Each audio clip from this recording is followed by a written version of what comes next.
दोस्तों ज़रा तसव्वुर कीजिए, आपके बच्चे की तबीयत कुछ देर से बोझल है। आपको लगता है कि शायद उसका दर्जा हरारत कुछ ज़्यादा हो रहा है। आप उसकी मामूल से ज़्यादा देखभाल कर रहे हैं। अचानक से बच्चे की नज़र एक जगह पर ठहर जाती है। बच्चा होशो हवास खोने लगता है, उसका जिस्म बेकाबू होकर अकड़ने लगता है और ज़ोर ज़ोर से झटके लगना शुरू हो जाते हैं। हंसता खेलता बच्चा अचानक ऐसी सूरत हाल से दोचार हो जाता है। ये कैफियत माँ बाप को सदियों की अजियत लगती है। ये बुखार की वजह से पड़ने वाले झटकों के दौरे यानी फेब्राइल सीजर्स का एक मंजर है। बच्चों को बुखार में झटके क्यों लगते हैं? हर 100 में से 5 बच्चों को बुखार में झटके लगते हैं। ये सिर्फ चंद बच्चों में ही क्यों लगते हैं? इसकी कोई हतमी वजह अभी तक नामालूम है। कुछ बच्चों में जब जिस्म का दर्जा हरारत बढ़ने लगता है तो जिस्म का रद्द अमल झटकों यानी सीजर्स या फिट्स की सूरत में जाहिर होता है। आप सब जानते हैं कि शदीद सर्दी में जिस्म पर कपकपी तारी हो जाती है। ऐसा क्यों होता है? दरअसल जिस्म सर्दी का मुकाबला करने के लिए अपना दर्जा हरारत बढ़ाने की कोशिश करता है। अगर आप गौर करें तो इस कपकपी पर आपका कोई कंट्रोल नहीं होता, बल्कि ये दिमाग के खुदकार निज़ाम के तहत खुद ब खुद तारी हो जाती है।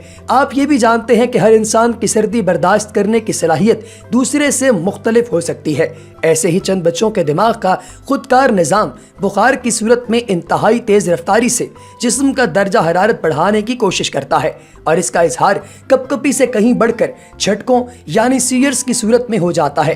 ये देखा गया है कि अगर माँ बाप या बहन भाइयों में बुखार के झटकों की बीमारी रही हो तो बच्चे में भी इस मसले का इम्कान ज़्यादा होता है। बुखार के झटकों के पहले दौरे के वक्त उम्र अगर 1 साल से कम हो तो मजीद दौरों का इम्कान बढ़ जाता है। बुखार में लगने वाले झटकों यानी फेब्राइल सीजर्स से दिमाग पर क्या असर पड़ता है? अगरचे वालिदैन के लिए ये एक इंतहाई खौफनाक तजुर्बा है, लेकिन इन झटकों से अमूमन बच्चे के दिमाग को कोई नुकसान नहीं पहुंचता। अब हम आपको ये बताएंगे कि बच्चों के माहिर डॉक्टर इन झटकों को 2 इकसाम में तकसीम करते हैं। एक का नाम है सिंपल सीजर्स या आम झटके, जबकि दूसरी टाइप कॉम्प्लेक्स सीजर्स या पेचीदा झटके होते हैं। जब झटकों का दौरानिया कुछ सेकंड से 10 मिनट तक हो तो ये 24 घंटों में एक मर्तबा से ज़्यादा नहीं होते और ये झटके पूरे जिस्म को मुतासिर करते हैं तो इनको सिंपल सीजर्स या आम झटके कहा जाता है। जबकि पेचीदा झटकों का दौरानिया लंबा होता है, सारे जिस्म की बजाय जिस्म के किसी मखसूस हिस्से को मुतासिर करते हैं और 24 घंटे में एक से ज़्यादा मर्तबा हो सकते हैं। याद रखें, इनमें से कोई एक खुसूसियत भी हो तो झटके कॉम्प्लेक्स सीजर्स या पेचीदा झटके समझे जाते हैं।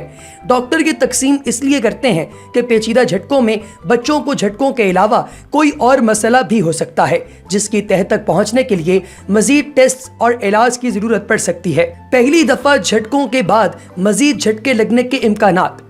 किसी को अगर एक मर्तबा सादा या मामूली झटके लगें तो 30% इम्कान है कि उसे दोबारा भी लग सकते हैं। 2 दफ़ा लगें तो ये इम्कान 50% तक बढ़ जाता है। याद रखें, ज़्यादातर बच्चों में ये मिर्गी का बाइस नहीं बनते, लेकिन जिन बच्चों में पेचीदा झटके हों उनमें ना सिर्फ मजीद झटकों का इम्कान ज़्यादा हो सकता है, बल्कि कुछ बच्चों में ये मर्ज मिर्गी यानी एपिलेप्सी की शक्ल इख्तियार कर लेता है।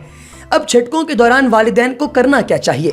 ये बात सबसे अहम है, क्योंकि झटकों से चाहे कोई नुकसान हो या ना हो, अक्सर नुकसान इस वजह से होने का इम्कान होता है कि आप अपने बच्चे के साथ ऐसी सूरत में करते क्या हैं। सबसे पहली चीज़, पुरसुकून रहें और बच्चे को आराम से ज़मीन पर लिटा दें। दूसरी बात, बच्चे के इर्द गिर्द से ख़तरनाक चीज़ें दूर हटा दें।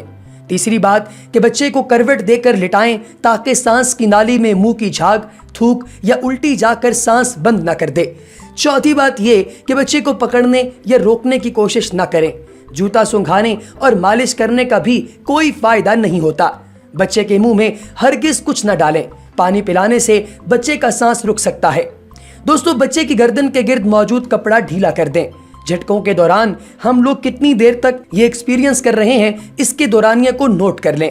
अगर ये अरसा 5 मिनट से कम हो तो करीबी क्लिनिक में ले जाएं ताकि डॉक्टर मुआयना करके मसले की नौयत जान सके। अगर ये अरसा 5 मिनट से ज़्यादा हो तो एम्बुलेंस को कॉल करें और एम्बुलेंस की सहूलत मौजूद ना हो तो हस्पताल की इमरजेंसी में ले जाएं ताकि ज़रूरी तिब्बी इमदाद मुहैया की जा सके। अब सवाल ये है कि क्या बुखार के झटकों से बचाव मुमकिन है? تو دوستو بچوں کے آرام کے لیے والدین بخار کم کرنے کے لیے پیراسیٹامول اور آئبوپروفین وغیرہ استعمال کرتے ہیں، لیکن بخار کے بچاؤ کی یہ دوائیں بخار میں تو کمی ضرور کرتی ہیں لیکن جھٹکوں کا امکان کم نہیں ہوتا۔ اس کے ساتھ ساتھ جس بیماری یا انفیکشن کی وجہ سے بخار ہو اس کے علاج کے لیے اینٹی بایوٹک ادویات استعمال کی جا سکتی ہیں۔ گردن توڑ بخار یعنی میننجائٹس اور عام بخار کے جھٹکے یعنی فیبرائل سیئرز کا فرق کیا ہے؟ دوستو عام بخار میں ہونے والے جھٹکوں اور گردن توڑ بخار کے جھٹکوں میں فرق کرنا انتہائی ضروری ہے۔ گردن توڑ بخار والا بچہ جھٹکا لگنے سے پہلے کچھ دن سے شدید بیمار ہوتا ہے، جبکہ بخار کے جھٹکے جس بچے کو لگتے ہیں وہ جھٹکے لگنے سے پہلے عموماً اتنا بیمار نہیں ہوتا، بلکہ اکثر والدین کو پتہ ہی نہیں چلتا کہ ان کے بچے کو بخار ہوا بھی تھا یا نہیں۔ دراصل بخار کے جھٹکے ان کو کہا ہی اس وقت جاتا ہے جب 100% یقین ہو کہ یہ گردن توڑ بخار یا دماغ کے انفیکشن یعنی میننجائٹس کی وجہ سے نہیں ہوئے۔ بخار کے جھٹکوں کا علاج کیا ہے؟ کیا ادویات کی ضرورت ہے؟